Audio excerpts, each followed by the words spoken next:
बच्चों, आज के इस वीडियो में आप सबका स्वागत है। हमने पिछले वीडियो के अंतर्गत भक्ति काल का उसके नामकरण, विशेषताएं, समय सीमा, प्रमुख धाराओं में जो विभक्त किया गया है, सभी कुछ भक्ति काल का जो महत्वपूर्ण अंश हैं जितने भी, उन सभी का अध्ययन किया। प्रमुख कवियों के बारे में जाना और जो प्रमुख ग्रंथ हैं उनके बारे में।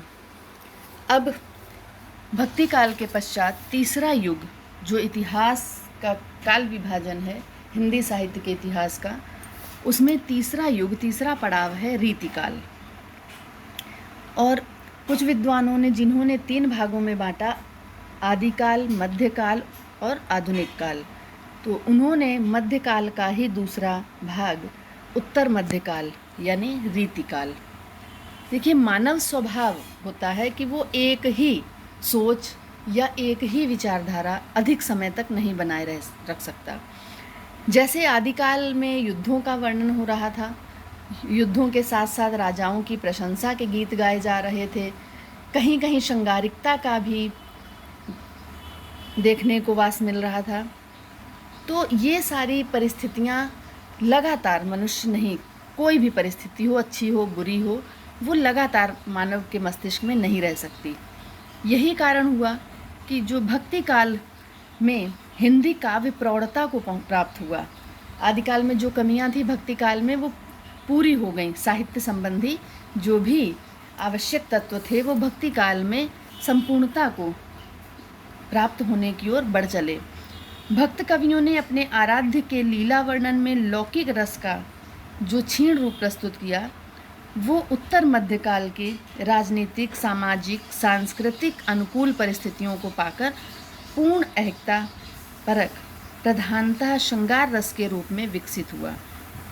जो भक्ति काल में भक्ति भावना थी, तो पहले मानव क्या था, रामचंद्र शुक्ल जी ने भक्ति का उदय इसलिए बताया था कि जब मानव हताश और निराश, जब अपने पौरुष से हताश और निराश हो चुका था, उसे ईश्वर की शरण में जाने के अलावा कोई मार्ग नहीं सूझ रहा था, तब भक्ति का उदय हुआ।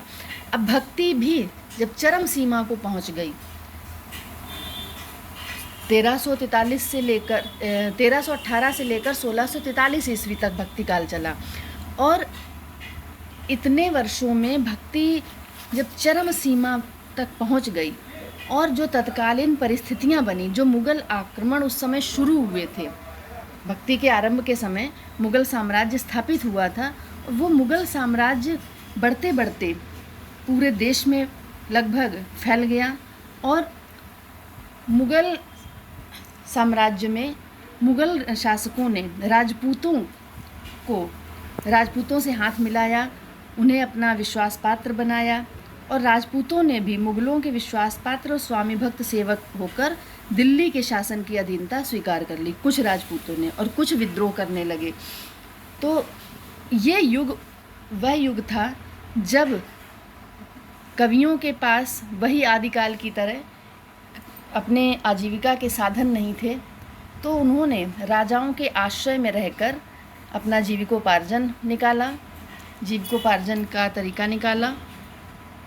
और राजा, जो राजपूत शासक थे अधिकतर, वो सभी तो कहना उचित नहीं होगा, लगभग अधिकतर कह सकते हैं कि उन्होंने जब कुछ ने तो मुगलों की दास्तां स्वीकार कर ली और कुछ विलासिता में डूब गए। पूरी तरह से केवल भोग विलास में ही जीवन यापन करना उनका उद्देश्य बन गया।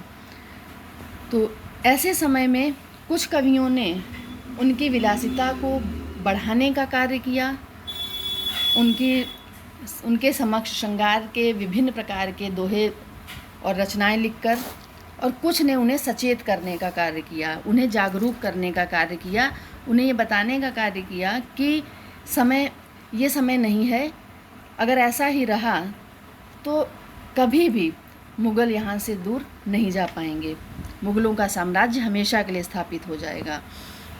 तो इसकी समय सीमा रीतिकाल की 1643 से 1843 तक है। अब रीतिकाल ही नाम क्यों दिया गया, और किसने दिया, ये जानते हैं हम। रीतिकाल को ही उत्तर मध्यकाल डॉक्टर नगेंद्र ने कहा। बाद में इन्होंने भी रीतिकाल नाम ही स्वीकार किया। रीतिकाल नाम दिया आचार्य रामचंद्र शुक्ल जी ने। अलंकृत काल मिश्र बंधुओं ने कहा। कलाकाल रमाशंकर शुक्ल रसाल जी ने कहा। और श्रृंगार काल आचार्य विश्वनाथ प्रसाद मिश्र जी ने कहा। तो ये प्रमुख नाम थे रीतिकाल के, जो विभिन्न आलोचकों द्वारा दिए गए। आइए अब समझते हैं कि रीतिकाल ही नाम देने के पीछे क्या उद्देश्य था। रीति का अर्थ है पद्धति या शैली, तरीका, कार्य करने का ढंग। तो रीति नाम देने के पीछे यही कारण था कि जो उस काल के कवि थे, जो साहित्यिक रूप से रचना करते थे, शास्त्रीय ढंग से काव्य रचना करते थे, उन्होंने रस अलंकार, जो काव्य के विभिन्न तत्व हैं, काव्य के प्रमुख 6 तत्व माने गए हैं प्रमुख: रस, छंद, अलंकार, गुण, ध्वनि और रीति। रीति स्वयं भी काव्य का एक अंग है। रीति का प्रतिपादन आचार्य कवि वामन ने किया, जो काव्य शास्त्रीय विद्वान हैं वामन। और बाकी अन्य विद्वानों ने कोई रसवादी अलंकार, कोई अलंकारवादी, इस तरह से। और नायिका भेद से तात्पर्य यहाँ पर ये रीतिकाल की एक प्रमुख विशेषता भी है, नायिका भेद वर्णन। कवियों ने नायिका के विभिन्न रूपों में चित्रण किए हैं। और काव्यांगों के विवेचन, काव्यांग जो काव्य के अंग, जैसे रस, अलंकार, छंद, ये सभी काव्य के अंग हैं, विवेचन करते हुए, इनके लक्षण बताते हुए रचे गए काव्य की प्रधानता के कारण इस काल को रीतिकाल कहा गया। तो समझ गए होंगे। लक्षण ग्रंथ क्या है? लक्षण ग्रंथ वे हैं, जैसे हम किसी अलंकार को पढ़ते हैं, आपको कोई अलंकार पढ़ाया जाता है, तो वो अलंकार की आपको पहले परिभाषा दी जाती है और फिर उसके बाद उदाहरण बताया जाता है, फिर उस उदाहरण का स्पष्टीकरण बताया जाता है कि किस लिए यहाँ पर ये अलंकार है। परंतु रीतिकाल के जो विद्वान थे, जिन्होंने लक्षण ग्रंथ लिखे, उन्होंने पहले कोई काव्य रचना की, फिर उस काव्य रचना में उसके लक्षण बताए कि इस उदाहरण में, इस रचना में ये अलंकार या ये रस या ये छंद हो सकता है, होगा, उसके लक्षण ये है, इस कारण होगा। मतलब पहले उन्होंने उदाहरण दिए, बाद में उसके लक्षण बताए। लक्षण बताते हुए काव्य की प्रधानता के कारण, इसीलिए ऐसे काव्यों की प्रधानता थी उस समय, इसीलिए उसे रीतिकाल की, मतलब एक विशेष परंपरा पर चलकर कार्य किया, एक विशेष तरीके से ग्रंथ रचना की गई, इसलिए इस काल को रीतिकाल कहा गया। रीति ग्रंथों, रीति काव्यों तथा अन्य प्रवृत्तियों के कवियों की रचनाओं में भी श्रृंगार रस की प्रधानता के कारण इस काल को श्रृंगार काल भी कहा जाता है। श्रृंगार काल आचार्य विश्वनाथ प्रसाद मिश्र ने कहा। और क्यों कहा? क्योंकि इस युग में प्रमुख रस, सर्वाधिक कवियों की रचनाओं में, लगभग सभी रचनाओं में, कुछ को छोड़ दे तो श्रृंगार रस ही पाया जाता है। श्रृंगार की अधिकता थी। क्यों थी? क्योंकि पूरा जो राज समूह था, राजाओं का समूह, भोग विलास में डूबा था, और भोग विलासिता में श्रृंगार एक महत्वपूर्ण अंग है। इसके अतिरिक्त इस काल को अलंकार काल और कला काल की संज्ञाएं भी दी गईं, लेकिन रीतिकाल नाम सर्वाधिक सार्थक और प्रचलित नाम है। रीतिकाल ही बाद में सर्वमान्य किया गया।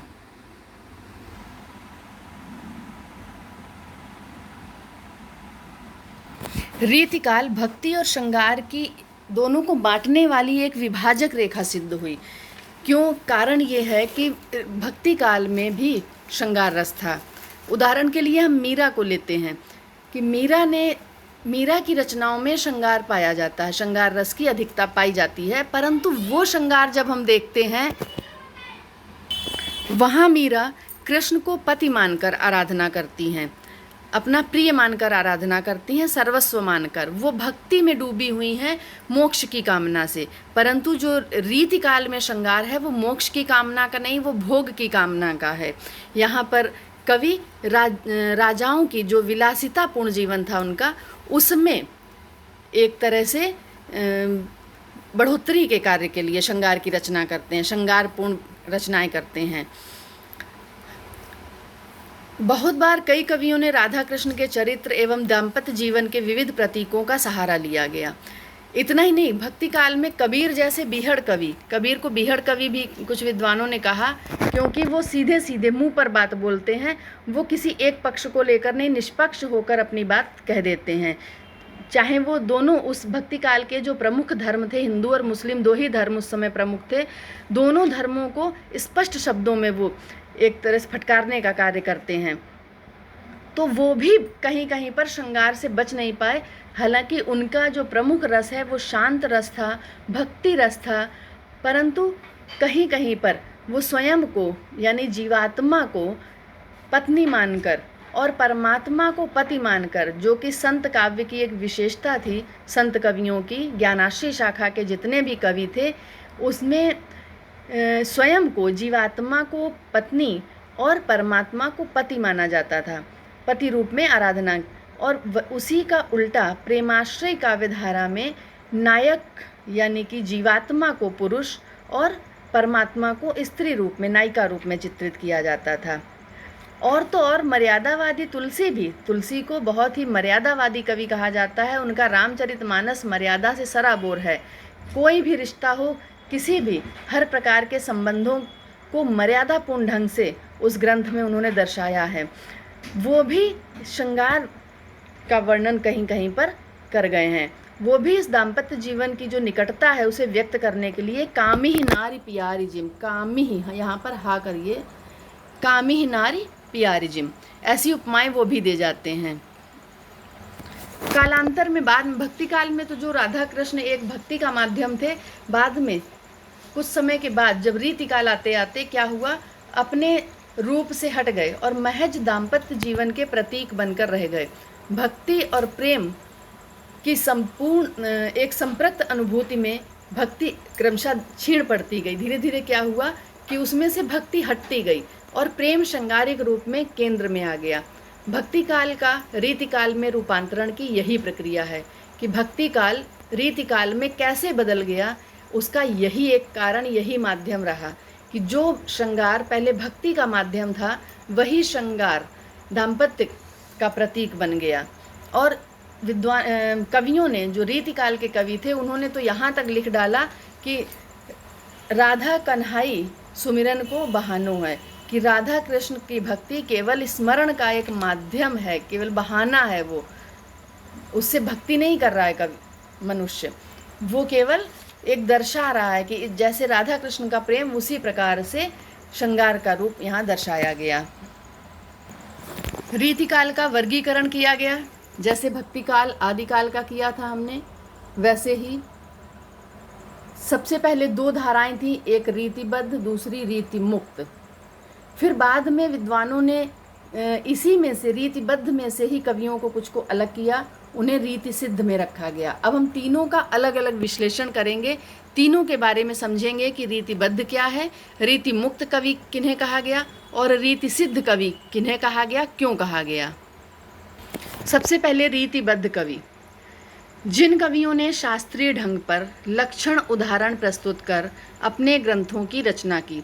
आपको वीडियो के आरंभ में ही बताया कि जो रीति काल के कवि थे, इन्होंने लक्षण ग्रंथ, पहले उदाहरण लक्षण दोनों लिखकर अपने ग्रंथों की रचना की। इन्होंने किसी दूसरे का अनुकरण करके, अनुसरण करके नहीं बता दिया कि ये अनुप्रास अलंकार है या ये यमक अलंकार है। इन्होंने खुद से अलंकारों की, रसों की, छंदों की, रीति की, ध्वनि की स्वयं परिभाषा दी और उनके उदाहरण दिए, और साथ ही साथ शिक्षा देने का भी कार्य किया। उन्हें रीतिबद्ध कवि कहा गया। जो रीतिबद्ध कवि थे वो रीति में बंध कर, बद्ध का अर्थ होता है बंध जाना, उसमें रीति में बद्ध कर, अर्थात जो शास्त्रीय ढंग रीति का अर्थ यहाँ पर शास्त्रीय ढंग लिया जा रहा है, शैली, तरीका, परंपरा कह सकते हो, पर चलकर, उस परंपरा पर चलकर लक्षण ग्रंथ लिखे, अर्थात स्वयं उदाहरण और लक्षण देकर ग्रंथों की रचना की और उन ग्रंथों को अपने शिष्यों को समझाया भी। ऐसे कवियों को आचार्य कवि डॉक्टर नगेंद्र ने केवल 2 भाग किए हैं, एक आचार्य कवि, दूसरे अन्य कवि। उन्होंने रीतिबद्ध रीति मुक्त नहीं कहा है, उन्होंने कहा है कि एक आचार्य कवि जो रीतिबद्ध थे, जो शिक्षा देने का कार्य करते थे, जैसे आचार्य केशवदास, आचार्य चिंतामणि, बाकी जो थे उन्हें अन्य कवि में रखा गया।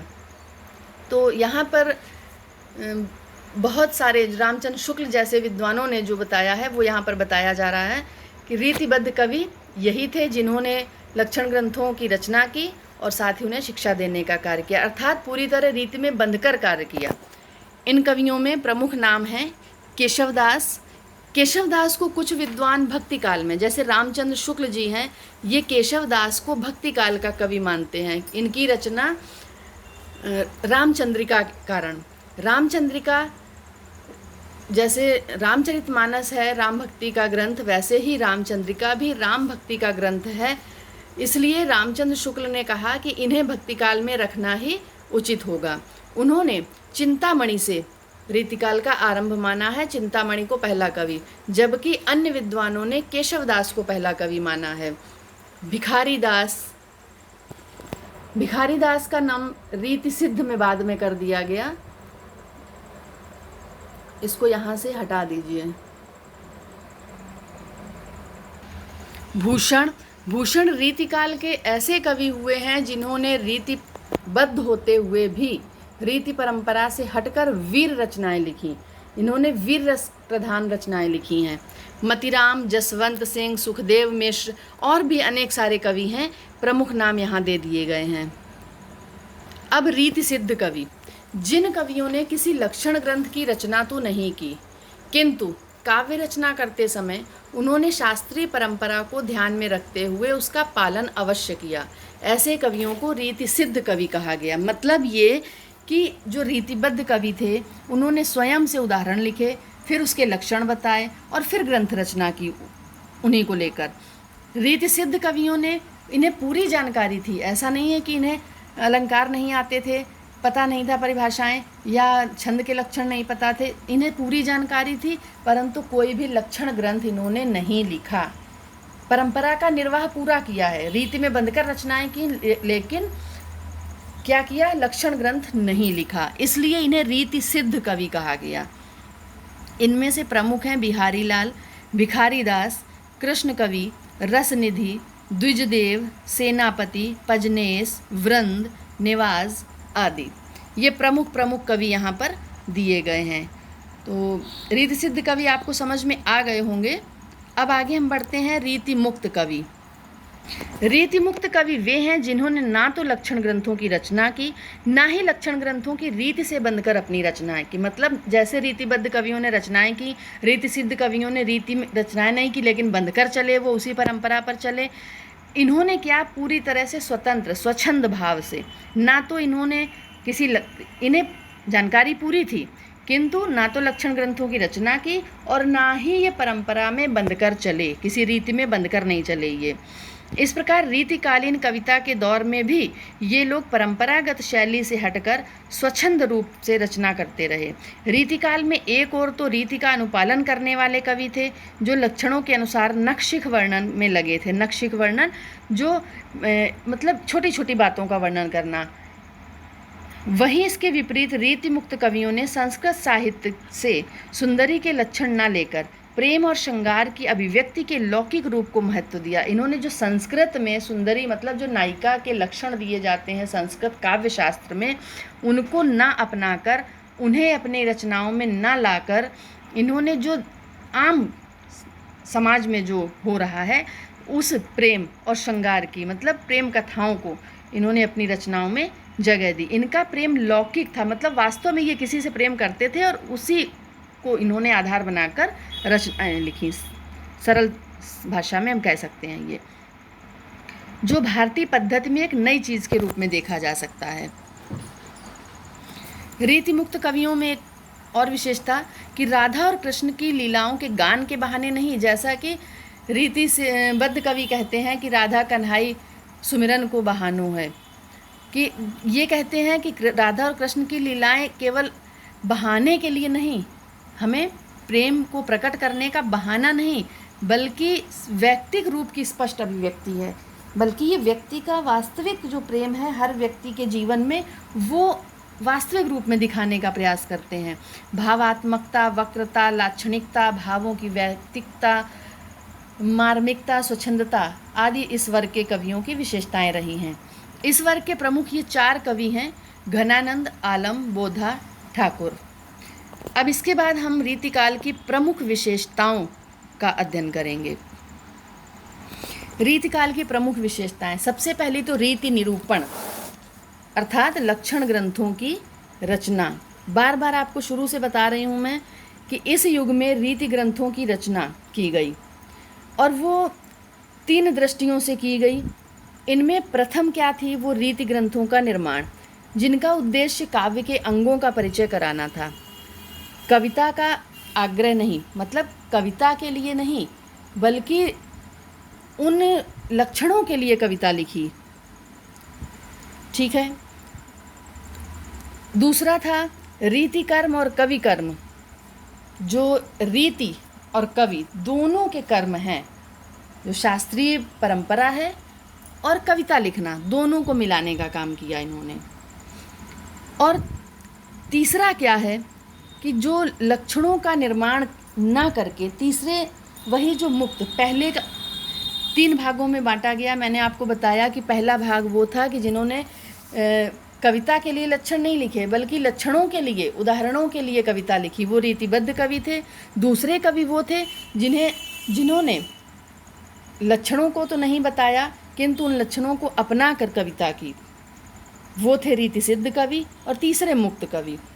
तो ये विशेषता हो गई। दूसरा श्रृंगारिकता, श्रृंगार रस की प्रधानता या श्रृंगारिकता रीतिकाल की कविता में प्रधान है, मुख्य है। श्रृंगार के कारण ही ये कविता आनंदमयी, रीतिकाल की कविता जो है वो आनंदमयी बन जाती है। तीसरी है राज्याश्रित कवि या राज प्रशस्ति। यह प्रवृत्ति क्या है, अलंकार और छंदों का विवेचन करने वाले ग्रंथों में भी देखने को मिलती है। जो अलंकार और छंद रस का विवेचन करते हैं, जो उनके उदाहरण के रूप में लिखे जाते हैं, उसमें भी राज्याश्रित कवि थे। क्यों? क्योंकि चाहे वो भूषण हो, चाहे वो चिंतामणि हो, चाहे वो केशव हो, सभी किसी न किसी राजा के आश्रय में रह रहे थे। अब राजा के आश्रय में रह रहे थे तो क्योंकि राजा उस समय विलासिता में डूबे थे, उन्हें अपनी प्रशंसा सुनकर अच्छा लगता था और कवि वही कार्य कर रहे थे। तो या फिर एक तरह से कह दीजिए कि जो कुछ राजा राज्य कर्म में लगे थे, उनको और अधिक जगाने, उनकी प्रशंसा के, जो वीरता के कार्य कर रहे थे, जैसे भूषण आदि कवि हुए, इन्होंने छत्रसाल के पास ये रहे, शिवाजी के पास रहे। तो जो क्रांति में लगे हुए थे, जो देश की रक्षा में लगे हुए थे, ऐसे राजाओं की प्रशंसा करना भी इन कवियों ने अपने कविता धर्म में अपनाया। भक्ति और नीति। भक्ति, क्योंकि भक्ति काल के तुरंत बाद रीतिकाल आया, तो जो युग समाप्त होता है और उस युग के बाद जो भी आता है दूसरा युग, 1643 से ये आरंभ हुआ रीतिकाल। और 1643 उसी शताब्दी में बिहारी जैसे कवि उत्पन्न हुए, उन्होंने रचना की। तो जो जैसे अभी मान लीजिए कि एक आंधी आकर समाप्त होती है, आंधी रुकती है, तो रुकने के कुछ समय बाद तक उसका प्रभाव दिखाई देता है। उसी तरह से साहित्य में भी जो एक युग समाप्त होता है, तो वो कहीं ना कहीं उसकी विशेषता, जो उसकी प्रवृत्ति है, वो आने वाले युग में दिखाई देती है। तो बिहारी जैसे कवियों ने भक्ति और नीति के दोहे भी लिखे, रचनाएं की इन्होंने। इसके बाद ब्रज भाषा की प्रधानता। भक्ति काल में ही ब्रज भाषा का प्रतिपादन हो गया था। सूरदास या कृष्ण भक्त कवियों ने ब्रज भाषा को ही प्रधानता दी है। सूफी कवियों ने भी ब्रज भाषा को अपनाया। सूफी कवियों में अवधि और ब्रज दोनों को अपनाया गया। किंतु रीतिकाल में पूरी तरह से ब्रजभाषा का प्रभाव रहा, प्रधान रही ब्रजभाषा। प्रकृति चित्रण, श्रृंगार का एक माध्यम प्रकृति भी है।